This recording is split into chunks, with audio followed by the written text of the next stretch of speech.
J'ai fait confiance à l'institution. C'était mon erreur.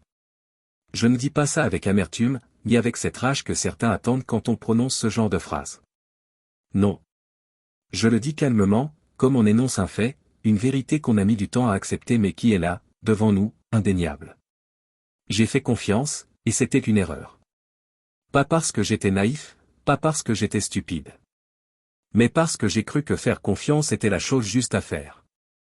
Et pendant longtemps, très longtemps, j'ai pensé que remettre en question cette confiance aurait été de la lâcheté, ou pire, de la trahison. Vous savez, quand j'étais plus jeune, l'institution représentait quelque chose de sacré. Ce n'était pas juste un bâtiment, un nom, une structure administrative. C'était bien plus que ça. C'était l'ordre. La sécurité.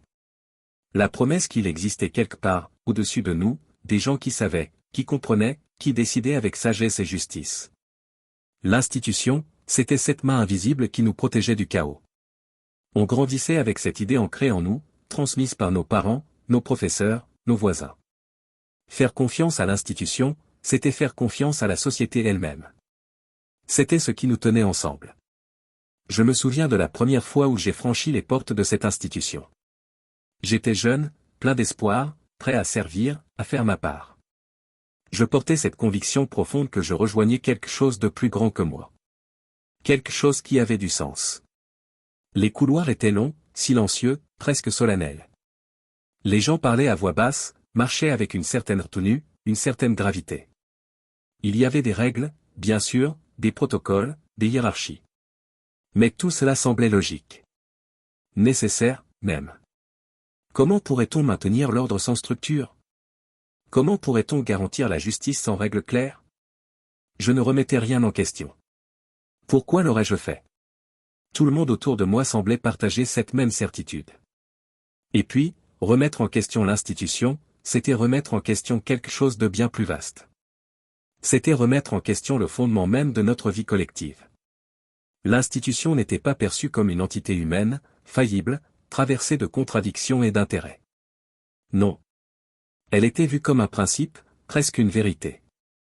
On ne discutait pas ces décisions comme on discuterait celles d'un individu. On les acceptait. On les respectait. Il y avait une sorte de foi collective, une croyance partagée selon laquelle ceux qui dirigeaient, ceux qui décidaient, savaient mieux que nous. Ils avaient accès à des informations que nous n'avions pas. Ils voyaient plus loin. Ils comprenaient des choses qui nous dépassaient. Et nous, en tant que simples membres, en tant que rouages de cette grande machine, notre rôle était de faire confiance. De suivre. De ne pas poser trop de questions. Ce n'était pas de la soumission aveugle. C'était de la loyauté. Du moins, c'est ce que je me disais.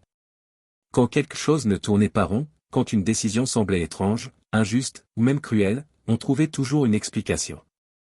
On se disait, ils doivent avoir leur raison. Ou bien, ce n'est pas à nous de juger. Il y avait cette phrase qu'on entendait tout le temps, qui revenait comme un mantra, l'institution sait ce qu'elle fait. Et si on ressentait un malaise, une gêne, on l'étouffait. On se persuadait que c'était nous qui ne comprenions pas bien, que notre vision était trop limitée, trop personnelle. L'institution, elle, voyait l'ensemble.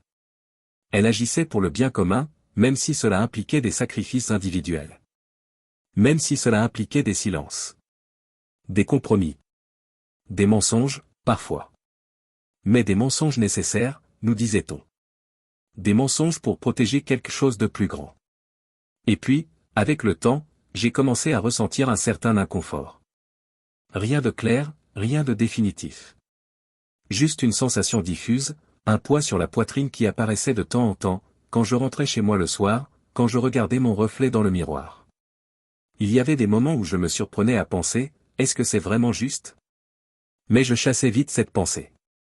Parce que la remettre au centre, c'était ouvrir une porte que je ne voulais pas franchir.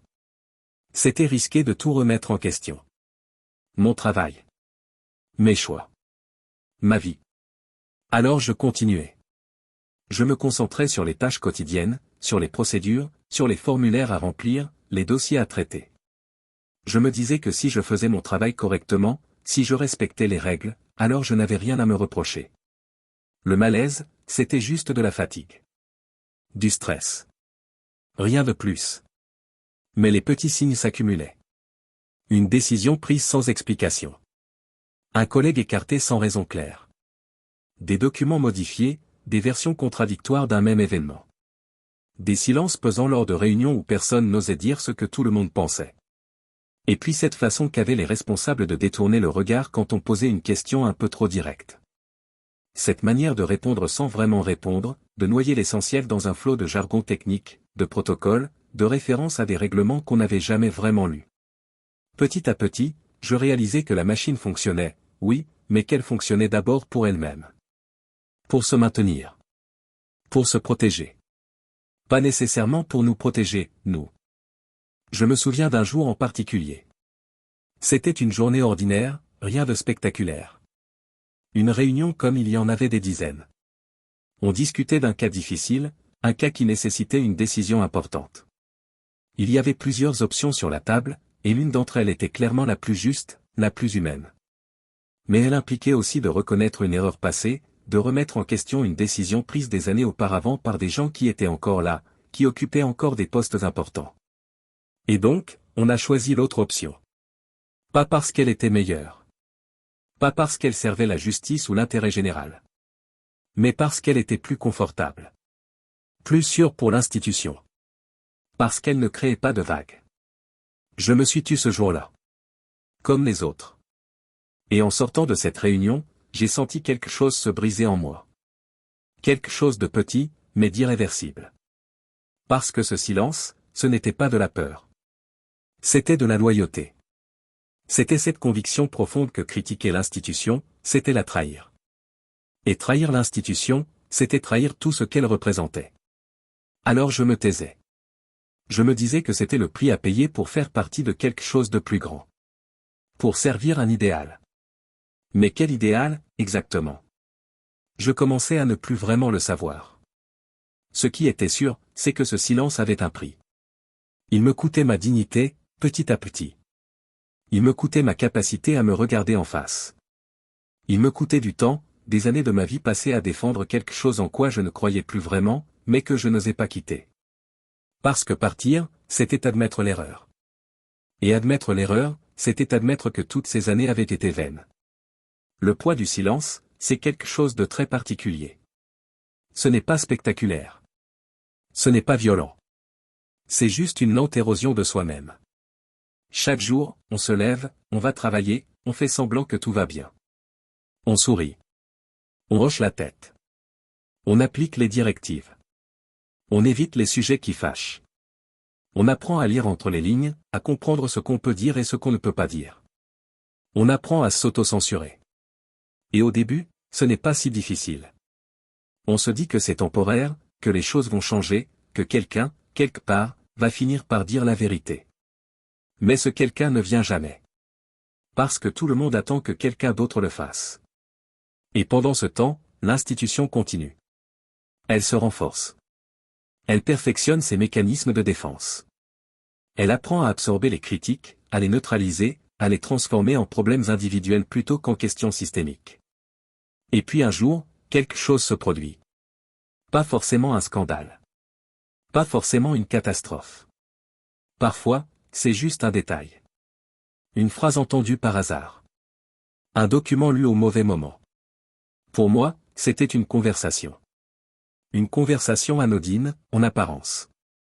Un collègue plus jeune, fraîchement arrivé, qui posait des questions. Des questions simples, directes, presque naïves. Pourquoi on fait comme ça? Qui a décidé ça? Est-ce qu'on ne pourrait pas faire autrement? Et en l'écoutant, j'ai réalisé quelque chose. J'ai réalisé que je n'avais plus de réponse. Que toutes les justifications que je m'étais données pendant des années ne tenaient plus. Qu'elles n'avaient peut-être jamais vraiment tenu. Ce jeune collègue voyait ce que j'avais oublié de voir. Il voyait l'absurdité. L'injustice. La lâcheté. Et moi, qu'est-ce que j'avais fait? J'avais fermé les yeux.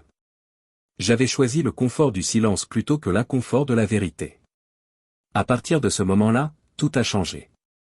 Pas dans l'institution, bien sûr. L'institution, elle, continuait comme avant. Mais en moi, quelque chose s'était brisé définitivement. Je commençais à comprendre que l'institution ne se protégeait pas pour nous protéger. Elle se protégeait pour se perpétuer. Pour maintenir son pouvoir, son autorité, sa légitimité. Et si pour cela il fallait sacrifier des individus, les broyer, les faire taire, alors c'est ce qu'elle faisait. Sans remords. Sans hésitation. Parce que l'institution n'a pas de conscience. Elle n'a que des intérêts. Et ces intérêts ne sont pas nécessairement les nôtres. J'ai compris que la différence entre ce qui est légal et ce qui est juste n'est pas juste une question de détail. C'est parfois un gouffre. Et que l'institution, très souvent, se cache derrière la loi pour éviter de faire face à la justice. Cette prise de conscience était douloureuse. Parce qu'elle impliquait une vérité que je n'avais pas envie d'affronter. Cette vérité, c'est que j'étais complice. Pas complice dans le sens où j'avais activement fait du mal. Mais complice dans le sens où j'avais laissé faire. J'avais vu. J'avais su. Et je m'étais tu. J'avais choisi la sécurité de ma position plutôt que l'inconfort de la résistance. J'avais choisi de croire que ce n'était pas mon rôle de changer les choses. Que je n'étais qu'un petit rouage. Que ma voix ne comptait pas. Mais c'est exactement ce raisonnement, multiplié par des centaines, des milliers de personnes, qui permet à l'institution de continuer. Parce que chacun se dit, ce n'est pas moi. Ce n'est pas ma responsabilité. Et pendant ce temps, la machine tourne. Et elle écrase ceux qui sont trop faibles pour se défendre. Je ne cherche pas à me condamner.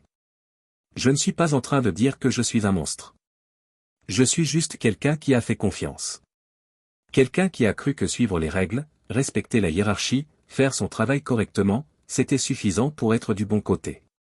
Mais j'ai appris que ce n'est pas suffisant. Que parfois, suivre les règles, c'est précisément le problème. Que parfois, la vraie morale exige de désobéir. De dire non. De prendre des risques. Et je ne l'ai pas fait. Pas assez. Pas assez tôt. Et cette responsabilité, je dois la porter. Pas comme une punition. Mais comme une lucidité. Comme une leçon.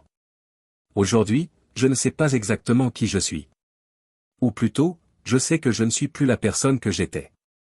Cette personne qui croyait en l'institution, qui y voyait une source de sens, de stabilité, de justice, cette personne n'existe plus. Elle s'est effacée, petit à petit, au fil des compromis, des silences, des trahisons silencieuses. Ce qui reste, c'est quelqu'un de plus lucide, peut-être. Quelqu'un qui sait que la confiance ne doit jamais être aveugle. Que les institutions ne sont que des constructions humaines, traversées par les mêmes failles, les mêmes lâchetés, les mêmes mensonges que nous. Qu'elles ne méritent pas une foi absolue. Qu'elles doivent être questionnées, surveillées, critiquées. Toujours. Il y a des choses que je ne pourrai jamais récupérer. Des années perdues. Des moments où j'aurais dû parler et où je me suis tu. Des personnes que j'aurais pu aider et que j'ai laissé tomber. Ces regrets, je les porte. Ils font partie de moi maintenant. Mais je ne veux pas qu'ils me paralysent. Je veux qu'ils m'enseignent. Qu'ils me rappellent que la loyauté ne doit jamais se placer au-dessus de la vérité. Que le confort ne doit jamais se placer au-dessus de la justice. Que faire partie d'une institution ne nous dispense pas de penser par nous-mêmes. Au contraire. Cela nous en donne encore plus la responsabilité. Ce que j'ai appris, c'est que le courage n'est pas une grande action héroïque. C'est une succession de petits choix. C'est dire non quand tout le monde dit oui. C'est poser une question quand tout le monde se tait. C'est refuser de participer à quelque chose qu'on sait être injuste, même si cela nous coûte. Et ces petits choix, accumulés, peuvent changer les choses. Pas toujours. Pas forcément rapidement. Mais ils changent déjà quelque chose en nous. Ils nous permettent de nous regarder en face. De vivre avec nous-mêmes. Et c'est déjà beaucoup. Il y a un vide, maintenant. Un vide là où se trouvait cette certitude, cette foi en l'institution. Et ce vide ne sera jamais comblé. Parce que je ne retrouverai jamais cette innocence. Cette capacité à croire sans questionner. Mais peut-être que c'est une bonne chose. Peut-être que ce vide est nécessaire. Qu'il laisse de la place pour autre chose. Pour une pensée plus libre. Pour une conscience plus aiguë. Pour une responsabilité plus personnelle. Je ne sais pas. Ce que je sais, c'est que je ne regrette pas d'avoir ouvert les yeux. Même si ce que j'ai vu était difficile. Même si cela m'a coûté cher. Parce qu'au final, la vraie erreur n'était pas de faire confiance. La vraie erreur, c'était de continuer à faire confiance malgré tous les signes. Malgré toutes les fissures. Malgré toute l'évidence. La vraie erreur, c'était de penser que l'institution était au-dessus de nous, au-dessus du jugement, au-dessus de la critique. Qu'elle était infaillible. Qu'elle nous protégerait toujours. Mais l'institution ne protège qu'elle-même. Et si on ne le comprend pas, on devient juste un outil de plus à son service. Un rouage qui tourne sans penser. Sans ressentir. Sans exister vraiment. Alors oui, j'ai fait confiance à l'institution. Et c'était mon erreur.